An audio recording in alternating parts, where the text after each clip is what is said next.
ఈ కాలంలో విరివిరిగా దొరికే ఆ కాకరకాయ కూర ఎలా చేసుకుందామో చూద్దాం. చాలా టేస్టీగా ఉంటుందండి. చపాతీల్లోకి కానీ అన్నంలోకి కానీ చాలా బాగుంటుంది. రండి చూద్దాం. ఫస్ట్ ప్యాన్ పెట్టుకొని ప్యాన్లో తగినంత నూనె వేసుకొని ఆవాలు వేసుకుందాం. ఆవాలు కొంచెం చిట్టుపడలాడేంత వరకు ఉండి మనము ఆ కాకరకాయ ఉల్లిపాయలు ఈ విధంగా తరిగి పెట్టుకోవాలి. అవి కొంచెం క్రాకలు అవ్వగానే మనము ఆనియన్స్ వేసేసుకుందాం. చూసారు కదా, క్రాకలు అయిపోయినాయి. ఇప్పుడు సన్నగా తరుకున్న ఇది ఒకటే ఆనియన్ అండి. మనకి ఇట్లా సన్నగా తరిగినందువల్ల హెవీగా అనిపిస్తుంది.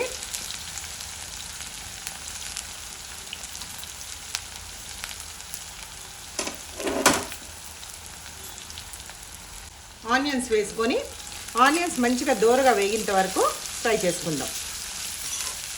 చాలా టేస్టీగా ఉంటుందండి. అలా అని ఈ కాకరకాయ నూనెలో కూరలో మనం నీళ్ళు అన్నది అస్సలు వేయొద్దు. ఆవిరికి ఏమైనా పడితే నీళ్ళు కానీ స్పెషల్గా మనం నీళ్ళు పోయకూడదు. చూసారు కదా, ఆనియన్స్ మంచిగా ఈ విధంగా ఫ్రై అవ్వాలి. ఇప్పుడు దాంట్లోకి మనము అల్లం వెల్లుల్లి పేస్ట్, అలానే పసుపు కూడా ఒక 1/2 స్పూను పసుపు కూడా వేసుకొని పచ్చివాసన పోయేంత వరకు ఫ్రై చేసుకుందాం.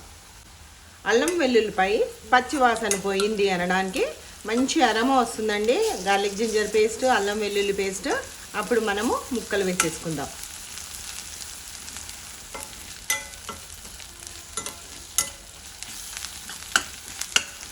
ఇష్టం ఉండేటోళ్ళు పచ్చిమిరపకాయలు వేసుకోవచ్చండి.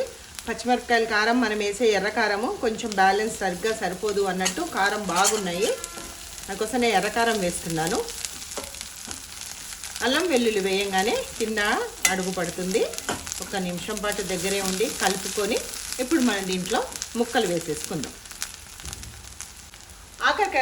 ఆ కాకరకాయ ముక్కలు కూడా మనం ఇట్లా సన్నగా పొడుగ్గా తరుక్కుంటే తొందరగా ఫ్రై అవుతాయి. ఇప్పుడు ఈ ముక్కలు దీంట్లో వేసేసుకుందాం.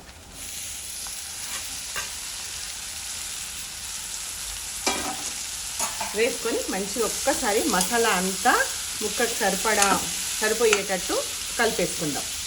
చూసారు కదా, ఉల్లిపాయలంతా ఇలా కలుపుకున్నాక మంచిగా అడుగు అంటకుండా వాటర్ తేమ వచ్చి మనకి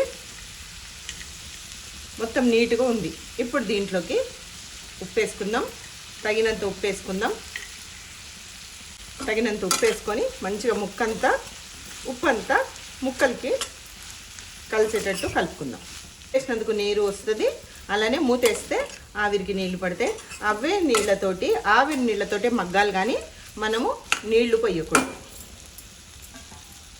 ఒక మారు కలిపేసి మూత పెట్టి ఫ్లేమ్ కొంచెం మీడియంలో పెట్టుకుందాం. ఒక 5 నిమిషాలు, ఒక 2-3 మినిట్స్ తర్వాత ఒక్కసారి తీసి కలియబెట్టుకుందాము. చూసారా, సన్నగా తరిగినందుకు తొందరగా మగ్గిపోతుంది అన్నమాట. నిమిషాలు మూత పెట్టేసుకుందాం. కొంచెం సేపు మగ్గితే ఇంకా బాగుంటుంది.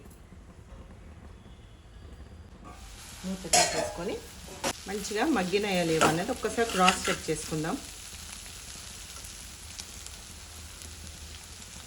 పర్ఫెక్ట్గా అయింది. ఇప్పుడు కారం వేసేసుకుందాం. ఎవరికి ఇష్టానుసారం కారం ఎవరైనా ఎక్కువ తింటే ఎక్కువ వేసుకోండి, లేదు అని అంటే మీడియంగా ఇంతైతే సరిపోతుంది. మా ఇంట్లో అయితే ఇంతే అండి. ఉప్పు, కారం, అల్లం వెల్లుల్లి తప్ప ఇంకా ఏమి వేసుకోము. చాలా బాగుంటుంది. ఏ కూరలకి ఇది సాట్ రాదనుకోండి, ఏ కూరలు దీని ముందు పనికి రావన్నంత టేస్టీగా ఉంటుంది. విధంగా కారం అంతా కలిపేసుకొని మనము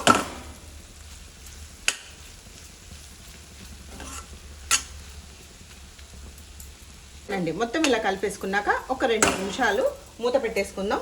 ఇష్టం ఉండేటోళ్ళు కొత్తిమీర వేసుకోండి, లేకపోతే అవసరం లేదండి. దీనికి ఇట్లనే బాగుంటుంది. ఒకసారి మూత తీసుకుందాం. పర్ఫెక్ట్ అండి, మంచి అరమ వస్తుంది మనకి. ఈ స్టేజ్లో మనం ఒక్కసారి కలబెట్టేసుకొని స్టవ్ ఆఫ్ చేసుకుందాం. అంతేనండి, ఎంతో టేస్టీగా ఉండే ఆ కాకరకాయ కూర రెడీ. మొత్తం అన్నం దీంతో తినేయచ్చు, ఏం అవసరం లేదు మనకి.